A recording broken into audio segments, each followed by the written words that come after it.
I am happy to be here and happy to be heard.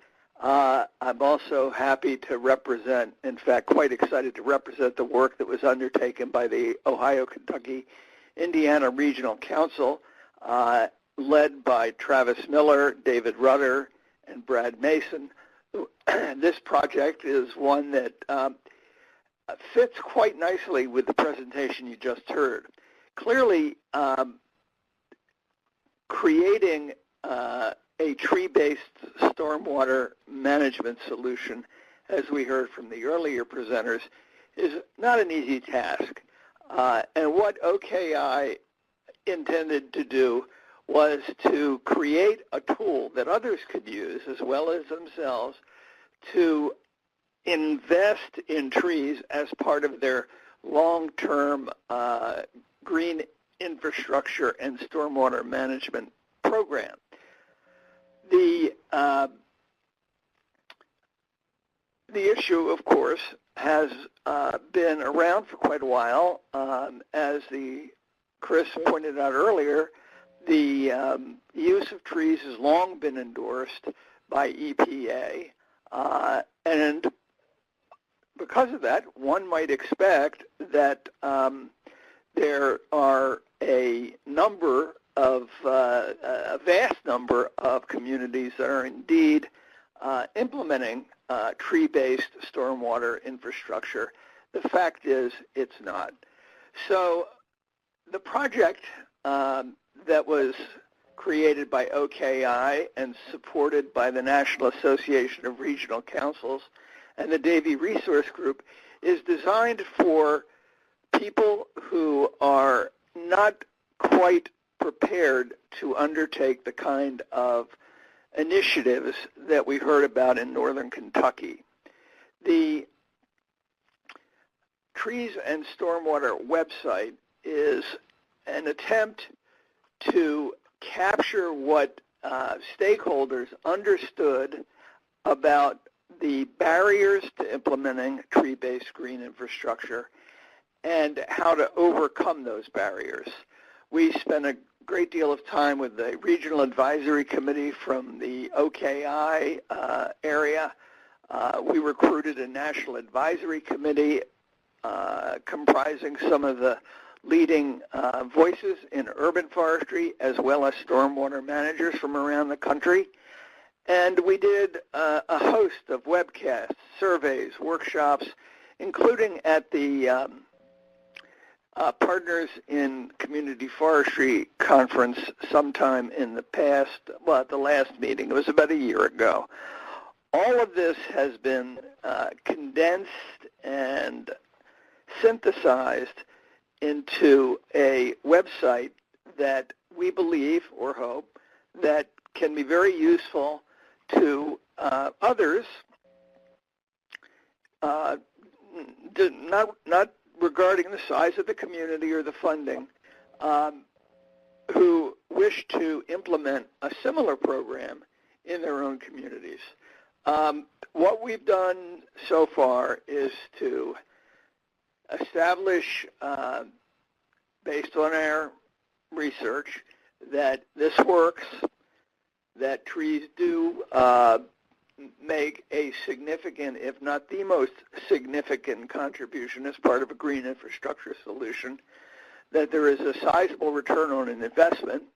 We've also identified, based on our research, regionally relevant case studies, and we've created a customizable report to inform and base decisions. Throughout the presentation, you'll see the site, www.treesandstormwater.org.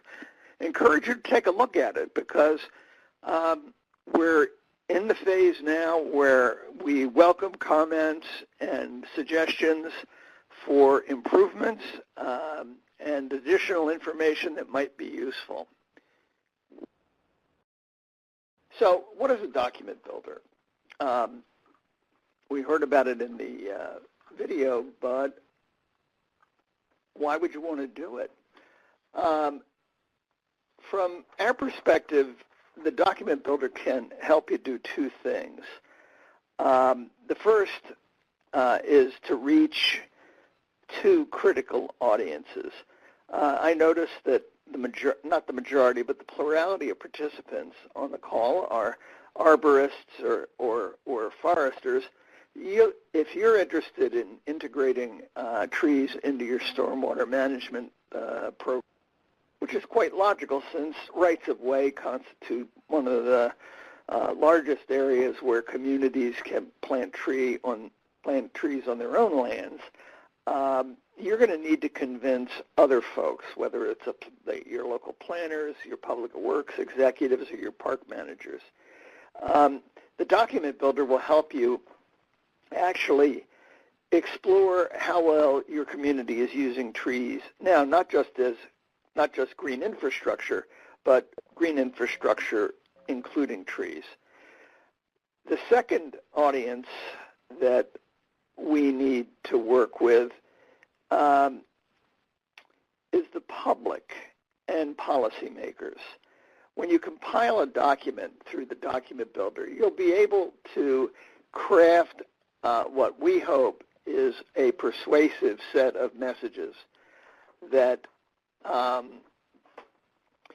will build support, a constituency, if you will, for the expanded use of trees in urban stormwater management.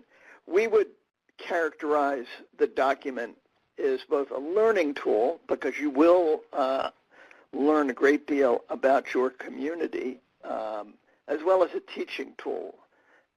It's also a way, and this is the third purpose, to stimulate policymakers, particularly those who depend on careful calculation of costs and benefits, public works people, as they contemplate moving forward. We include on the site a variety of resources that explain how to communicate the value of green infrastructure. This is one from the Center for Neighborhood Technology. The way the site is organized, the document builder is organized, pretty typical tree-type structure. There are approximately 40 different queries on the site. If you answer yes to you have three choices generally, yes, no, and not sure, and then depending on your answer, the document builder supplies pre-written text and inserts it into an editable document for you. Here's an example of the kinds of questions that are embedded in the document builder. These have to do, these are more general questions. Does your community maintain an inventory of street side and roadside trees? Has a comprehensive plan been adopted for your community? Does it deal specifically with your community's water resources? Depending on how you answer these questions, the document builder will produce answers. In this case, you can see in red the yes answer, and below it the no or not sure answer. In this case, it's an addition to the yes answer. And here, again, with street tree inventory, same thing. A comprehensive plan will help us make better decisions. This is the text that will be embedded in the document here. It's very carefully crafted to be appropriate for communities of many different sizes. If yes, add this. If no, we're not sure, there's language that talks about how urban forestry enhances many, many different aspects of the community and residents' lives. A feature of the document builder that I think is very helpful is that by signing in and creating an account, you can both save your documents, go back and edit them in Word, well, let's just say in a rich text format, and download it ultimately as a PDF if you wish. One of the things that we've also built into this is the capacity to build different documents for different audiences so that you can customize something for your public works folks that has detail on the different types of modeling tools that they can use to compare costs and benefits of trees and green infrastructure with engineered gray infrastructure systems. So when all is said and done, you'll get a document that looks something like this. This is a provisional version. It'll cover all the sections. It can be edited offline, and you'll have the opportunity to add charts, tables, maps, whatever you like to enhance the document and make it relevant, more relevant to your local community. And then it's exportable, easily passed on to others as part of your efforts to encourage more use of trees in stormwater management. Here are some of the topics that are covered. I'm not going to go into great depth.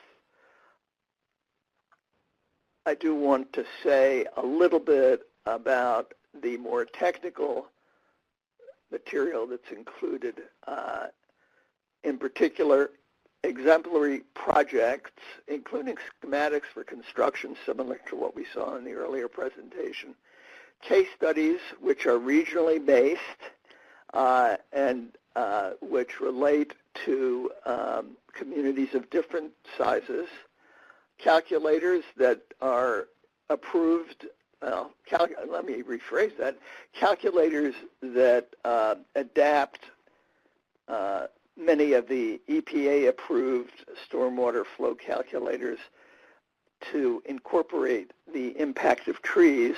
There are lists of those and instructions on how to use them.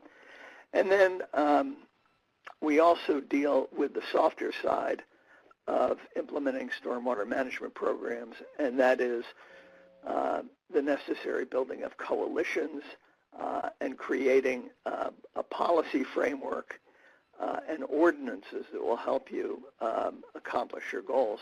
And then finally, long-term funding.